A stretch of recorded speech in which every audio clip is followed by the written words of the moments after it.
बताई, लेकिन अलग अलग बुक्स में थोड़ा बहुत डेविएशन हो जाता है वैल्यूज का। तो सीआरटी में जो वैल्यूज दे रखी हैं वो मैं, हाँ, क्लास कितने टाइम में एंड होगी? बस बेटा 15-20 मिनट में एंड हो जाएगी।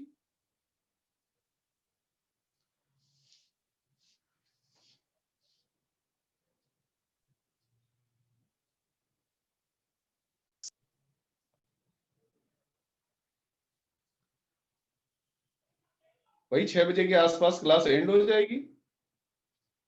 हाँ, तो मैं ये कह रहा था कि एनसीईआरटी में थोड़ा सा वैल्यूज में चेंज है, तो मैं आपको वही एनसीईआरटी वाली वैल्यू बता देता हूँ। जैसे एफ की इलेक्ट्रोनेगेटिविटी एनसीईआरटी में 4.1 की बजाय 4.0 दी है, तो आप ये करेक्शन कर ले। अकॉर्डिंग टू एनसीईआरटी एफ की इलेक्ट्रोनेगेटिविटी 4.0 है। सीएल की इलेक्ट्रोनेगेटिविटी 3.1 की बजाय 3.2 दे रखी है।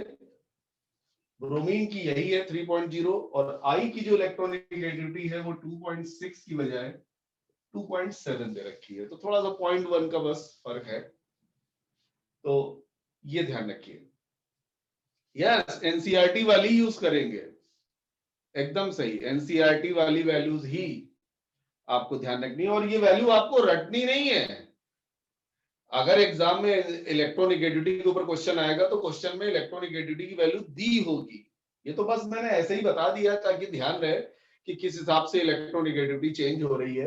आप देखिए क्लोरीन और ब्रोमीन की इलेक्ट्रोनेगेटिविटी बराबर आ रही है, और आप देखेंगे इस फैमिली में क्लोरीन और ब्रोमीन सिस्टर्स की तरह हैं, इनकी जो प्रॉपर्टीज वो बड़ी मैच करती है। क्लोरीन और ब्रोमीन हर जगह सेम बिहेवियर शो करते हैं, जो थोड़ा डिफरेंस आता है एफ इन दोनों से अलग थोड़ा बिहेवियर शो करता है, और आई भी इन दोनों से अलग बिहेवियर शो करता है। तो जैसे 4 लोगों की फैमिली होती है, आपने देखा होगा, जैसे किसी घर में चार चार लड़के हैं या 4 लड़कियां हैं, तो उसमें आप देखेंगे जो बड़ा लड़का होगा वो थोड़ा अलग बिहेवियर शो करेगा, जो छोटा लड़का होगा वो थोड़ा अलग शो करेगा। लेकिन ये जो मंझले लड़के होते हैं, ये काफी हद तक इनके विचार आप पाएंगे उस फैमिली में मैच करते हैं। तो सीएल और बीआर मंझले लड़के हैं, इनकी प्रॉपर्टीज मैच करती हैं, इलेक्ट्रोनेगेटिविटी में देखिए ज्यादा फर्क नहीं है। ठीक है, चलिए अब हम लोग आगे बढ़ेंगे और देखेंगे इन एलिमेंट्स का boiling point, melting point, density. लेकिन उसके पहले इन एलिमेंट्स की एटॉमिसिटी, चारों डाई एटॉमिक मॉलिक्यूल्स हैं,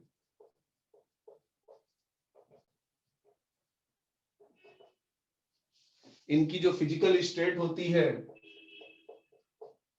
वो भी बहुत इंपॉर्टेंट है।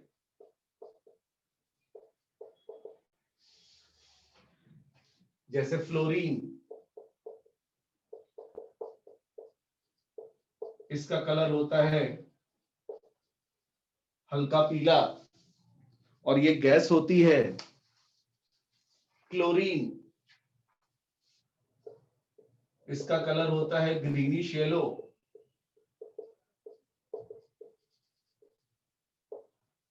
और ये भी गैस होती है। जबकि ब्रोमीन रूम टेम्परेचर पे रेडिश ब्राउन कलर का लिक्विड होता है, और आयोडीन वॉयलेट कलर का सॉलिड होता है।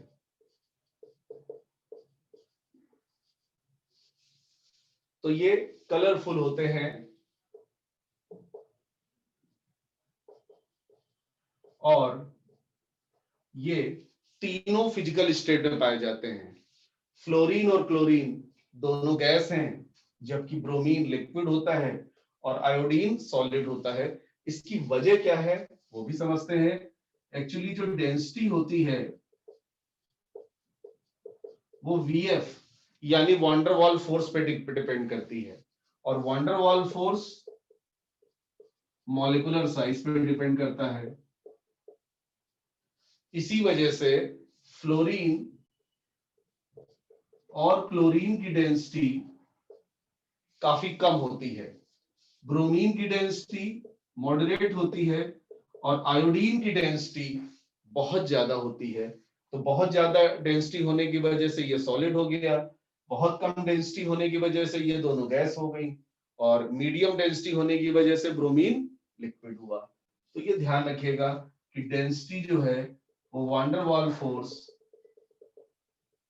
और मॉलिक्यूलर साइज के डायरेक्टली प्रोपोर्शनल होता है। और वैसे भी मैंने बताया था डाउन द ग्रुप डेंसिटी बढ़ती ही है, क्योंकि जितना वॉल्यूम बढ़ता है उससे ज्यादा मास बढ़ जाता है, तो उस फैक्टर से भी यही ऑर्डर आएगा। बताइए बॉइलिंग पॉइंट का क्या ऑर्डर आएगा? मैं लिख देता हूं, same is the order of BP and MP. क्योंकि बच्चों बीपी और एमपी भी वान डेर वाल फोर्स पे डिपेंड करेंगे, सभी नॉन मेटल्स हैं इस वजह से। लेकिन आपने देखा था नाइट्रोजन फैमिली में इरेगुलर बिहेवियर आया था एमपी का। नाइट्रोजन फैमिली में याद करिए, नाइट्रोजन से आर्सेनिक तक मेल्टिंग पॉइंट बढ़ा था, उसके बाद मेल्टिंग पॉइंट घटा था। चक्कर क्या था? नॉन मेटल भी था उसमें, मेटलॉइड भी था और मेटल भी था, इस वजह से वहां पे इरेगुलर बिहेवियर आया था। लेकिन हेलोजन फैमिली में मेल्टिंग पॉइंट का इरेगुलर बिहेवियर नहीं है, चारों के चारों नॉन मेटल्स हैं, और नॉन मेटल्स के melting point van der Waals force पे डिपेंड करती हैं, और वो मॉलिक्यूलर साइज पे डिपेंड करता है। तो melting point, boiling point, density, ये सब regularly down the group increase कर रहे हैं। ठीक है बच्चों, क्लियर हुआ? जल्दी बताएं, नोट कर लिया? ठीक है, अब हम देखेंगे हेलोजेंस की अकरेंस की नेचर में, यानी अर्थ में हेलोजेंस पाए कहां जाते हैं।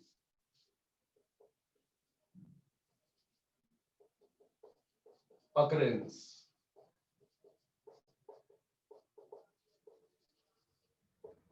यानी हेलोजेंस के मिनरल्स।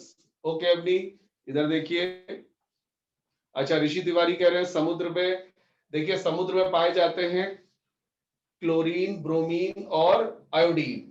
फ्लोरीन पाया जाता है अपने मिनरल्स की फॉर्म में अर्थ क्रस्ट में, जैसे एफ के 3 इंपॉर्टेंट मिनरल्स हैं। एक है फ्लोरिस्पार। अच्छा, हेलोजन का नाम हेलोजन क्यों पड़ा वो भी ध्यान रखिएगा। हेलो माने होता है सी सॉल्ट।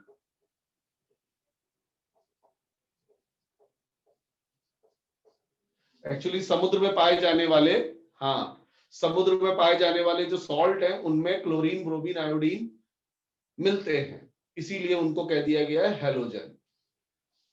जेन माने बनाने वाला, सी सॉल्ट बनाने वाला। चलिए, एफ का पहला मिनरल हो गया। दूसरा मिनरल होता है क्रायोलाइट। इसका फॉर्मूला सबको याद होना चाहिए, Na3AlF6। मिनरल्स वगैरह बच्चों पूछ लिए आते हैं, अच्छे से याद करिएगा, बार बार याद करिएगा, 5-5 बार, 10-10 बार याद करिएगा, तब जाके दिमाग में बैठेगा कि फ्लोरिस्पार क्या होता है, CaF2 होता है, क्रायोलाइट क्या होता है, Na3AlF6 होता है। अब एक होता है फ्लोरापेटाइट, एक मिनरल फ्लोरापेटाइट। ये बच्चों मिक्स सॉल्ट होता है, इसमें 2 सॉल्ट का मिक्सचर होता है, और वो होता है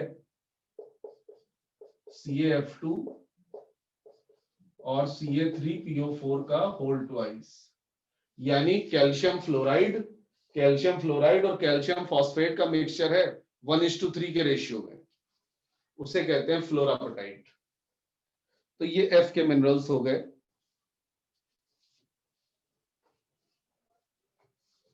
अब हम क्लोरीन का देखेंगे।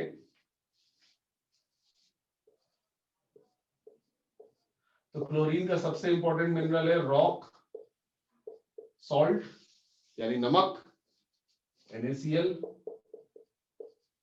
कार्बोनाइट, ये एक डबल सॉल्ट होता है। पोटेशियम क्लोराइड और मैग्नीशियम क्लोराइड का, और तीसरा है हॉर्न सिल्वर, AgCl इसका फॉर्मूला होता है। तो ये Cl के मिनरल्स हो गए, नोट कर लीजिए जल्दी से। ब्रोमीन, इसके दो मिनरल हैं, एक NaBr समुद्र के पानी में होता है, दूसरा KBr, ये भी समुद्र के पानी में मिलता है। अब इसके बाद आयोडीन आता है। आयोडीन की अकरेंस पे सबसे ज्यादा क्वेश्चन आते हैं, क्योंकि आयोडीन बहुत रेयर है। आयोडीन की मेनली दो अकरेंस है, सुनिएगा ध्यान से। साउथ अमेरिका में एक कंट्री है चिली, आपने अगर फुटबॉल वगैरह देखते हो, फीफा वर्ल्ड कप वगैरह, तो चिली और ब्राजील, अर्जेंटीना, ये लैटिन अमेरिका कहलाता है साउथ अमेरिका। तो यहाँ के कंट्रीज बहुत आगे हैं, उरुग्वे, पैराग्वे, ठीक है। तो ये जो कंट्रीज हैं उनमें से एक कंट्री है चिली, और चिली में एक लेक है, खारे पानी की झील है, उसका नाम है सॉल्ट पीटर। उस खारे पानी की झील में आयोडीन पाया जाता है। पूरे सोचो, पूरे अर्थ में चिली एक कंट्री है जहां पे एक झील है, उस झील के पानी से आयोडीन निकाला जाता है। तो इसका जो मेन सोर्स है आयोडीन का, वो है Chile saltpetre. Saltpetre खारे पानी की झील है, चिली कंट्री है। इसका फॉर्मूला होता है सोडियम नाइट्रेट। अब कई लोग सोचते हैं यार चिली सॉल्ट पीटर का फॉर्मूला सोडियम नाइट्रेट है, और सोडियम नाइट्रेट में तो आयोडीन है नहीं। तो होता क्या है, जो ये खारा पानी होता है इस झील का, इसमें सोडियम नाइट्रेट तो होता ही है, साथ में होता है ट्रेसेस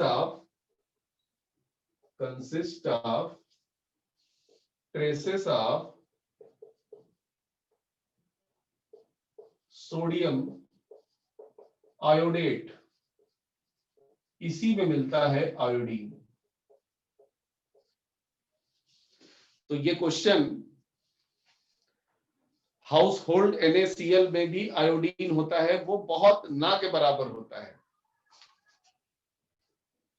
बाकी जो मेन आयोडीन मिलता है वो होता है चिली सॉल्ट पीटर में, जिसमें थोड़ा सा सोडियम आयोडेट मिला होता है। तो ये क्वेश्चन आता है कि चिली सॉल्ट पीटर में जो आयोडीन मिलता है वो किस फॉर्म में मिलता है, आयोडाइड की फॉर्म में मिलता है, पर आयोडेट की फॉर्म में मिलता है, आयोडेट की फॉर्म में मिलता है, या I2 मॉलिक्यूल की फॉर्म में मिलता है। तो आंसर है आयोडीन जो मिलता है वो आयोडेट की फॉर्म में मिलता है। इसको आप अच्छे से याद कर लीजिएगा। और इसकी दूसरी जो अकरेंस है वो है सीवीड्स, समुद्री झाड़ियां। वीड माने होता है झाड़ियां। अगर आप न्यूज वगैरह देखते हो, स्पेशली रिपब्लिक भारत जिसमें अर्नब गोस्वामी आते हैं, तो बार बार एक वीड शब्द का प्रयोग करते हैं कि दीपिका पादुकोण वीड का यूज करती थी, और तमाम बॉलीवुड एक्टर्स और एक्ट्रेसेस वीड का यूज करते हैं। तो वो जो वीड टर्म बना है वो झाड़ी से ही बना है। एक्चुअली जो अफीम का प्लांट होता है, उसकी जो झाड़ी होती है उसी को घिस घिस के गांजा बनाया जाता है, जिसे मैरिजुआना कहते हैं। और उसी गांजे की जो सिगरेट होती है उसी को ये बॉलीवुड वाले वीड बोलते हैं। तो वीड जो टर्म है, यस मैरिजुआना, गांजे को इंग्लिश में बोलते हैं। तो वो जो वीड टर्म है वो बेसिकली झाड़ियां होती हैं, उनके लिए यूज किया जाता है। तो समुद्र में जो झाड़ियां उगती हैं अर्थ पे, हाँ स्मोकिंग वीड्स, ठीक है। वीट की स्पेलिंग जरा बेटा चेक कर लीजिएगा, WEA है कि WEE है, वो आप गूगल पे चेक कर लीजिएगा, मैं थोड़ा कंफ्यूज हो रहा हूँ। अच्छा WEE है, ठीक है, करेक्ट कर लीजिए EE। तो सी वीड्स इसमें पाया जाता है, ठीक है। तो ये थी बच्चों हैलोजन की अकरेंस। अब चलिए आगे बढ़ते हैं, कुछ और प्रॉपर्टीज देखेंगे, जैसे बॉन्ड लेंथ,